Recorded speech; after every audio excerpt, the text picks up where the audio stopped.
today I felt like this is bittersweet because when we pulled the kids, Joshua was going into 8th grade, and I was already nervous about high school and what we were going to do about high school. And now he's graduating, and we'll be doing his ceremony here at home in a couple of weeks. And then he's moving on with his life. And so it's been bittersweet for me. I've had 2 kids graduate, but they graduated from public school. And so this is a first for us and a first for me. And in some ways, it's been a little bit more emotional for me because the relationship shifted so much when we started homeschooling, as I've talked about many, many, many times before, because I got to be part of his world and his education. Not 100%, because some things were outsourced, which we're going to talk about, because as eclectic unschoolers, he has not had the traditional high school experience. So Joshua, thank you for coming on and sharing your heart with us today and some of your experiences. Of course. So let's start with how are you feeling about finishing up your homeschooling career after 5 years? Something that I've thought about is we had such a big emphasis on, like, I did concurrent enrollment through college, and we did a lot of extra curricular classes through, like, social studies and a few, I think, through science. And so I ended up getting all the stuff I needed to, like, technically finish high school about 1.5 years ago. And so for the past, like, year to 2 years or so, I've just been working and, like, pursuing, like, career opportunities. And so that's kind of where I've been at. So let's talk about that a little bit. And you have to understand, like, Joshua has maintained his friendships from public school. He maintained some homeschool friendships. He's maintained friendships from church, and then other activities where he's met people. How has it been socially for you? One of my concerns when we started homeschooling was like, oh my gosh, he's going to miss out on, my kids are going to miss out on prom. They're going to miss out on dances. They're going to miss out on all of these social experiences. But I want you to hear from Joshua what he's experienced. Yeah. Well, I'm already kind of outgoing socially anyways. That's an understatement, by the way. Like a big understatement. Yeah, I like dances and stuff. But like our church does dances and schools do dances, and I like to show up to those and, like, be a little bit of the life of a party. But that's just me. A lot of kids aren't like that. But for me, it was with the relationships I already had. I think a lot less of it was, like, maintaining, because I feel like with the relationships I've had, it was not about maintaining the relationships, but either letting go of certain relationships or letting myself grow in certain relationships. My 2 closest friends are, like, James and Smith, and Smith is his first name, by the way, and like, legally. Which is kind of funny because I actually met Smith in public school, and we kind of, like in first grade. Yeah, like in first grade.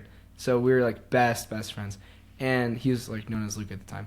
But we kind of, like, stopped talking in middle school, mainly because we didn't have phones, and we moved, like, a little bit, like, across town, but enough to where it's like, I can't talk to your mom to hang out, and so I'd have to call my mom, and it was just kind of, and that's just kind of how it is sometimes. But I didn't see him for, like, 3 years, and I met him again after we'd homeschool. So he had kind of, like, changed a lot, and I had too. And then with James, there was, like, a period in the past, like, few years where we kind of, like, disconnected, but more, like, emotionally, where, like, it wasn't even, like, a relationship. I wouldn't even say, like, we were always friends, but there was a time where we weren't friends. And I feel like for me, growing, like, homeschooled or not, this is just, like, flat out any kids, we kind of, like, had to give each other space so we could be our own people, because, like, we were really, really, really close. He was my best friend. And so in terms of, like, maintaining relationships, I don't think I maintained, like, any relationships in that sense, because I either had to let relationships die or I had to strengthen the relationships that were important to me. And so me and James, like, obviously, like, we rekindled, like, our friendship in, like, the past 1.5 years, and we're great friends again. We're best friends again. and like I get the opportunity to support him in like a lot of cool stuff. And now that he's going to college, and same with Smith, and Smith's going to college, and James going to CSU, and Smith's going to Boulder, and they're both like getting scholarships and stuff. And so like those are my best friends, which is funny because I'm not going to college, which is a different topic, but which we'll get to what will be next for him. So I think part of it is like the maintaining the relationships I had, and I think for me it was going outside of myself and realizing that I needed to be a better person. I needed to be a better friend. And for me, I've like growing up, I was very awkward and I talked a lot, which I'm still. Like, you still talk a lot. My mom that has not changed. My mom would still joke like, "Oh yeah, Josh is still awkward. He still talks a lot." But I learned how to listen, and at least through those relationships, like through my relationship with Smith especially, I learned how to listen. And James was like awesome in reinforcing that, like a lot of small things for me. And then there's like a few like stepping stones. But in terms of like, if you have any kids that are like maybe struggling socially. Like, obviously, they need opportunities to have that. But if they do have, like, a few friends, like, outside of your family, for me, my biggest moments of growth were when I was with somebody I knew cared about me, that I cared about. But it wasn't just because we were there. It was because I made the choice to spend time with them. That's, like, the biggest thing between having friends, like, in school and in work and stuff, and then having friends being homeschooled. Because when you're homeschooled, like... Yeah, I've got, like, Katie, and I love Katie to bits, and I love, like, James to bits, like my brother James. Like, James, my brother, and James. Katie's a sister. Yeah, my brother James and my friend James are two different Jameses, by the way. The difference is I had to choose those relationships, and for those people, they had to choose me. And so for part of it, like I said, I never maintained relationships. I either let them die or let them grow. Because I met James and I met Smith when I was in public school, and I had plenty of friends in school. Like, obviously, like, not a ton, but I had, like, a few good friends. And for the friends that did stay, we chose to grow. And I chose to change myself so I was a better person to be around. And so, for me, I let the relationships in my life that I actively chose those relationships to help me grow as a person. And I got to learn how to listen. And I got to learn how to, like the book... like Win Friends and Influence People, talks about being genuinely interested in people. And so, like, especially with Smith, because me and James were like, we stayed in contact. Me and James stayed in contact for years, from like 5th grade. And so I spent most of my time with James. But with Smith, it was an active choice. And so... And I do have to comment, James actually just left our house like 10 minutes ago. Yeah. Yeah. People are at our house all the time. And so... all the time. James is like another sibling to my siblings. Which is funny. Yeah. There's two okay. Jameses. Funny story about his friend James. His friend James went to like a hybrid public school where most of the time was spent at home doing the work, and then he'd only go to classes for a very short time within the school. And one day I got home, and I was doing stuff, and I was home for about an hour, and then I turned and I looked, and I was like, James, what are you doing here?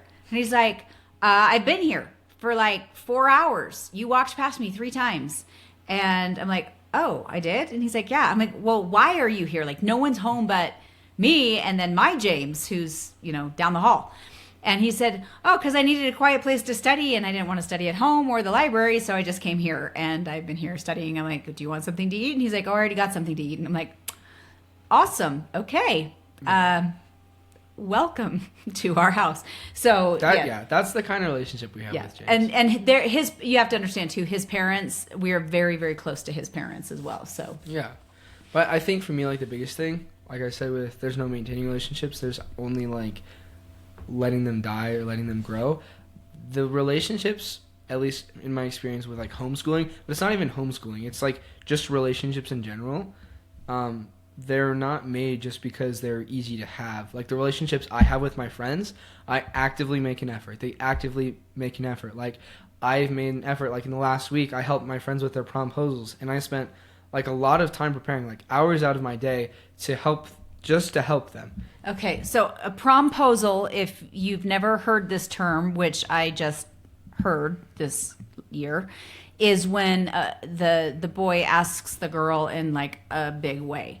And so I brought up the question to Joshua here a few minutes ago about like, tell us about like what happened with your experiences with like prom and dances and things like that. And he's about to share with you what happened with the promposal. Okay, so okay, this is with Smith, like we've been talking about. First of all, have you gone to any proms? Go ahead and say it. Not like a public school prom. I'm going to one next week, but I have a lot of friends from like HSA, like from different like things. Homeschooling. This is we'll get into this a little bit more later, but I'm friends with just about everybody everywhere. And so I know most people in the town, most of the youth. And if I don't, then I'm like I need to go meet this person, because how am I ever supposed to know them if I don't meet them? Yeah, okay, so as I've mentioned before, Joshua is like an ultimate social butterfly, whereas Katie, not as much of a social butterfly. She loves her book and she loves her like 3 best friends, but Joshua's like, I need to meet everyone in the world. But to answer the question that he is not answering, last year he went to prom. I didn't go to prom last year. No, I guess you didn't. You didn't. Okay, he went to homecoming. He went to homecoming. He went to homecoming. At how many schools did you go to homecoming? I went to 3 different schools homecomings.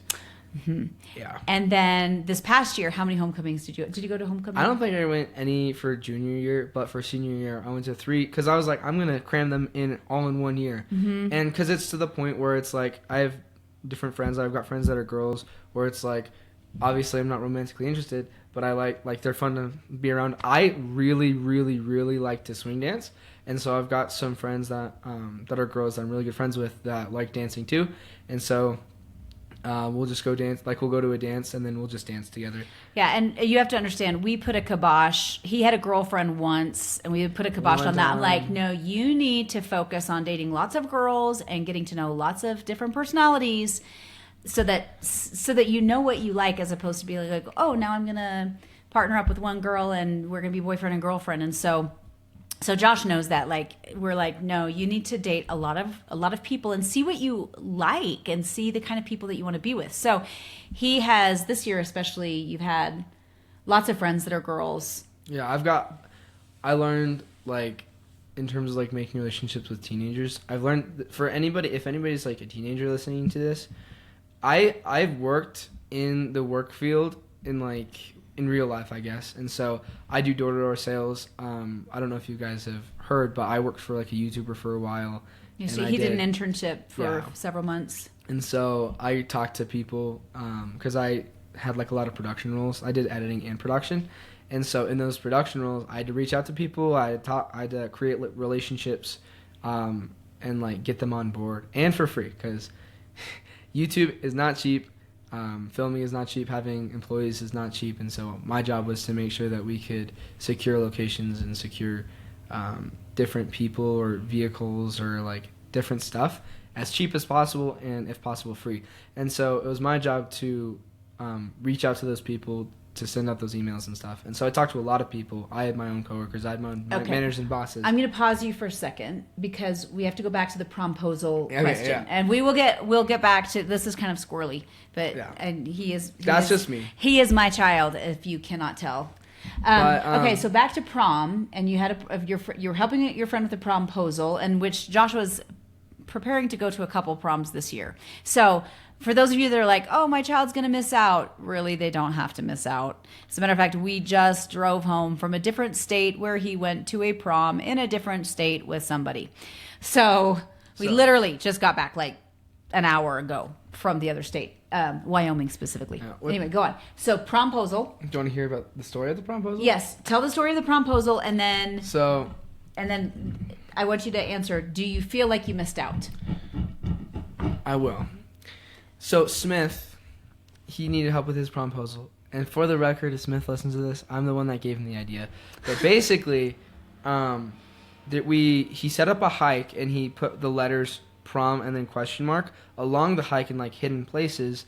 And then he went and did that, and then he had me come, and I went up this hike. Keep in mind, it's like a 2-mile hike up a mountain, and he had me carry up a huge bouquet of flowers and a big promposal poster board. And so I hike up this hike with with like I had like a fanny pack, and so I had like the flowers, and I was carrying up the poster board. And then he went up with his girlfriend up and like collected all the letters. And so when they got to the top, I was there with the bouquet of flowers, might have been kind of backwards, but it was a surprise. It was a surprise for the girl, so she didn't know what was going on. And so I gave Smith the flowers, and then they went and had like a good time. But like even in that, and I'm going to their school's prom, and that's actually next week. But just like being able to participate. But I feel like, and with like friends specifically, getting the opportunity to like serve my friend in that way and like build that part of the relationship where it's like, this isn't for me. This like straight, there's no way this is for me, except for like the growth of the relationship, because Smith is somebody I deeply care about, and he's the type of person that has helped me grow like a million different ways. But what was the other question? Well, do you feel like you've missed out on events, like school events, not being a public schooler? I think to say somebody's missed out on events, that's something that happens by choice. And so if any of your kids don't want to go, and later down the line, and they make it very adamant that they don't want to go, then that's their choice. Like my mom has not forced me to go to any proms, not forced me to go to any HOCOs. I personally, when it comes to dances and stuff, that's something that I personally enjoy, but that's something I decided to get out of my comfort zone when I was like younger, around the time I started homeschooling, because I don't even know. It's been so long at this point. I have no clue when we started. It was 5 years ago. But almost 5 years ago. I would have been like 12 or 13. No, you were 13 when we started. Yeah. But really, it's just like, in terms of like missing out, I don't have senioritis because I'm not in classes all day. I don't have like the life I'm living. I'm already choosing to live. Like nothing is holding me back.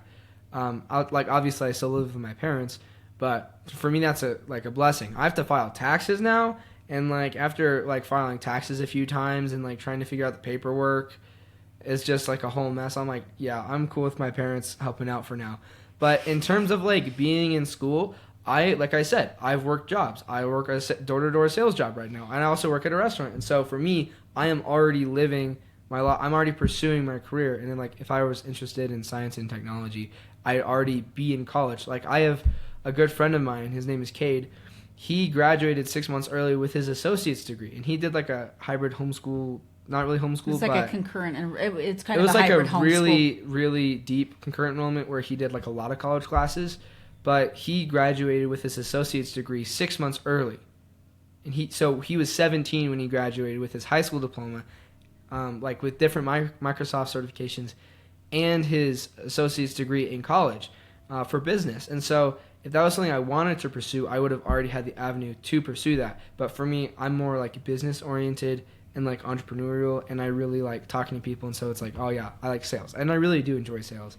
And so like I've had the opportunity to pursue that in the way that I think that excites me, and so I've had that opportunity. Okay, so I want to shift gears a little bit, because for a long time Joshua wanted to be a YouTuber, and then because he got to intern with a YouTuber and see behind the curtains of like what it looks like, what it takes, he realized very quickly, like, this is not what I love. So this last year, we curated his education, and instead of doing any classes, like, I don't want to do any classes, we said, what are the things you love? And he's like, I love business. And so we chose the top business books, personal development books, and that became his 10 curriculum. out of 10 suggest. 10 out of 10 suggest this. Okay, so let's talk about it. So we chose like 20 different books. Yeah, 17 books exactly. Oh, is it 17? I couldn't remember. Almost every single one. There's like a few where I'm like, but most of them, yeah. And I do have to say, I did choose a couple fiction books for him as well, but predominantly personal development and business books. So everything from Economics in One Lesson to Kill a Mockingbird to Screw Tape Letters to Grit by Angela Duckworth. So let's talk about what you learned from those books. That's a hard conversation to have. It's like, What did you learn over a lifetime of learning? What are some of your key takeaways? Because Kate come back downstairs and is like, oh my gosh, Mom, have you read this book? It's amazing, especially this part. Da, da, da. I'm like, right, that's why we chose it for you, because we've already read it. We knew it was good. But like of the books that you read, do you want me to just go off like a few books and a few principles? Yeah, that were your favorite that you learned. I'd say the number one probably is To Kill a Mockingbird, and It's the Worth of a Soul. How to win friends and influence people. How to genuinely make people feel important. How to win friends and influence people. Okay, so the first book was To Kill a Mockingbird, and he felt like that. He called me from work one day, and he was listening to it. I was crying. He was listening to it on Audible while he was doing his work. Full calls me on his break, and he was crying. He's like, Mom, I am a different person after reading this book. Like, that's why we read, my friends. So To Kill a Mockingbird, For the record, I listened to the book. I listened to most of the books. Yeah, and that's totally fine. Yeah, it is fine. So To Kill a Mockingbird was Worth of a Soul. How to Win Friends and Influence People. What's your biggest takeaway from that one? How to make people genuinely feel important. That was the first book I read, and by far the most, in terms of like my ability, like talking to people, the most valuable.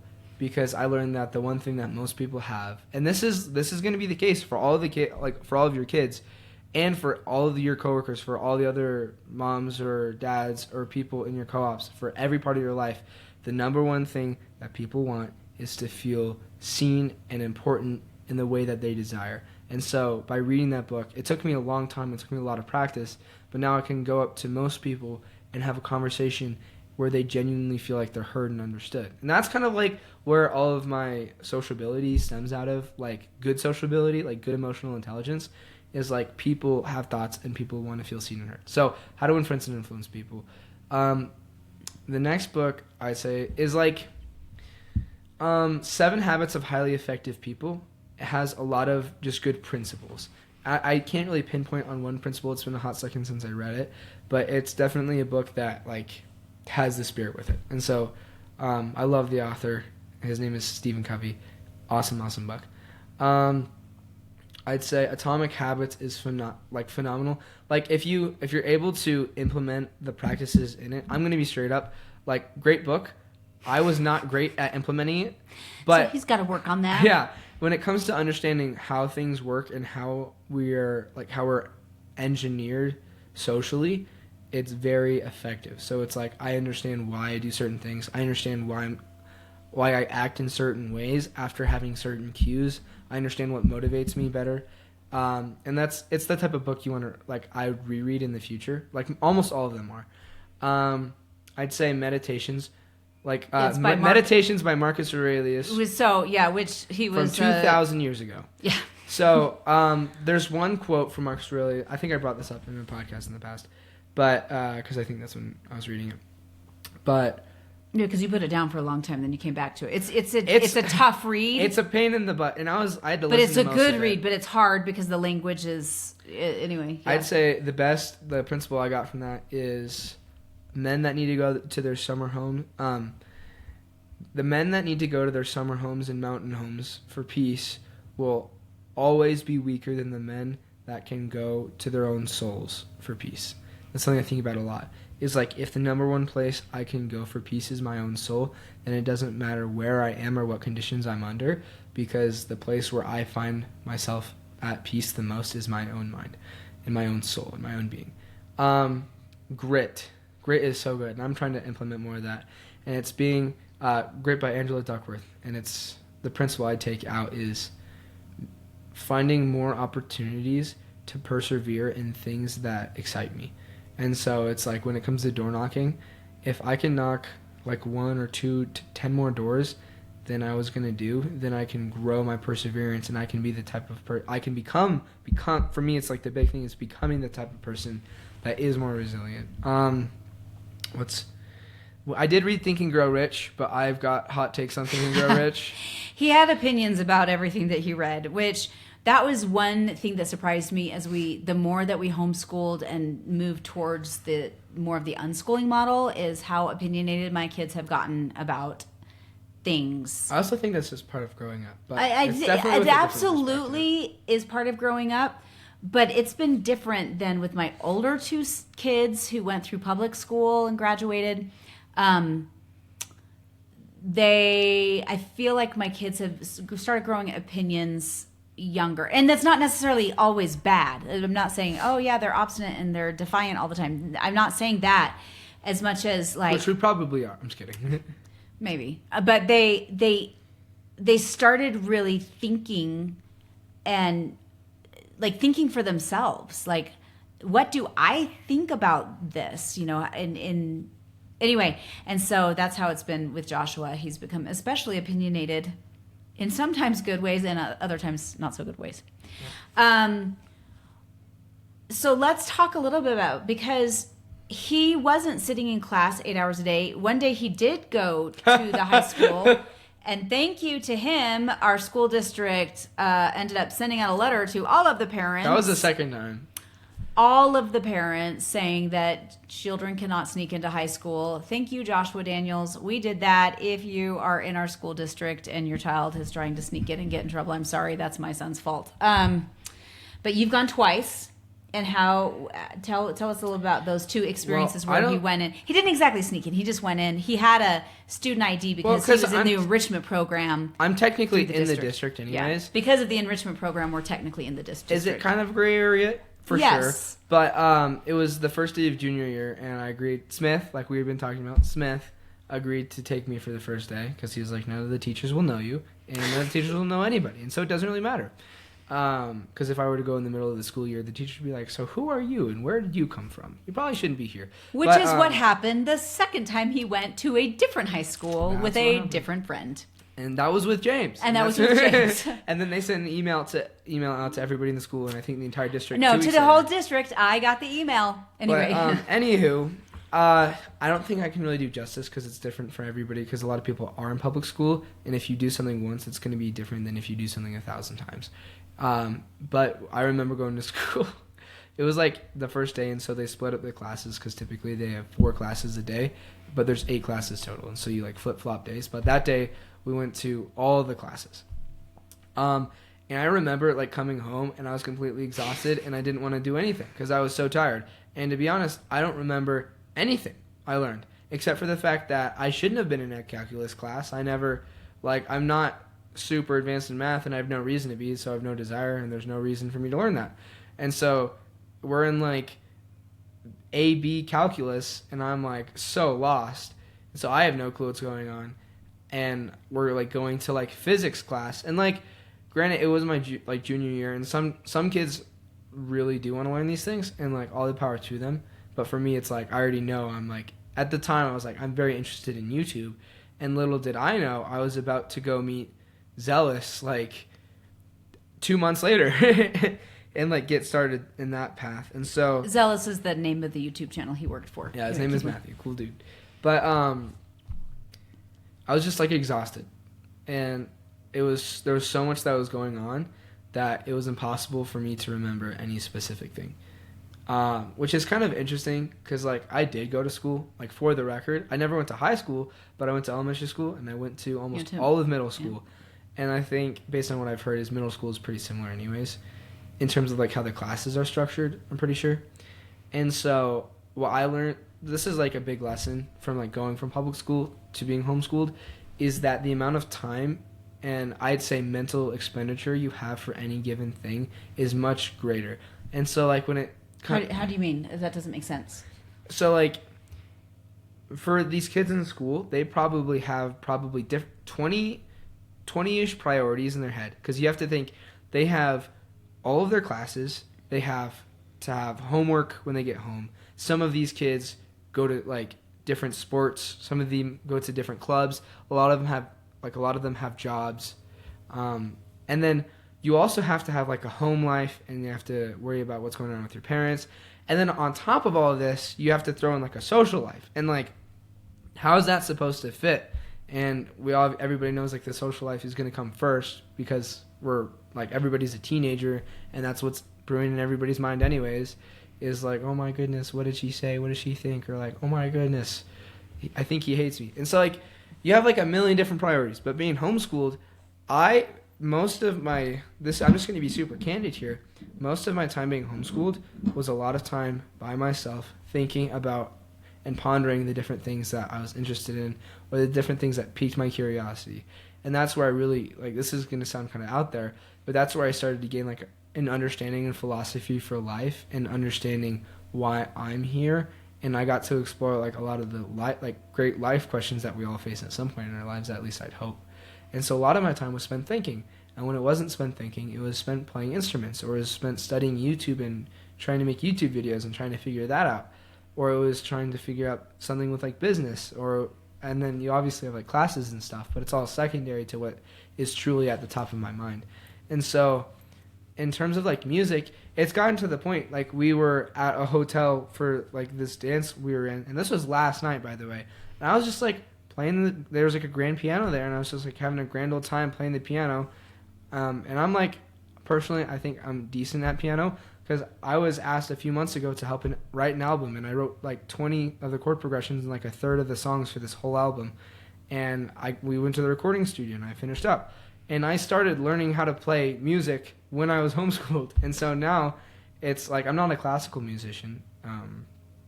I would be more like a virtuoso, but I like write music now. But it's like, I have all this time and mental capacity to dedicate to this specific thing that really interests me. And so because of that, I'm not all over the place, and I don't have like a million different priorities. And so a good like online mentor or something that I like to watch, his name is Alex Hormozi, and he was like, or no, this is from a book. I forgot which book it's from, but it's a really good book, and it's talking about it was talking about priorities. And that's essentialism. Yeah, it's essentialism. Essentialism is such a good read. Please read it. It talks about like what's most essential in life. Which I used to work with the guy who wrote it, Greg McEwen. He and I worked together. Anyway, I suggest if you listen to it on Audible. He's British, so he has a really cool accent. He has a very soothing voice. It's very nice to listen to. He's a good person. The entire concept with prioritization is that it's a priority. There's one. And so priorities is an oxymoron. And so all these different kids have all these priorities, which inherently is an oxymoron, and I have a priority, like at any given time for like a day or a few days or a week.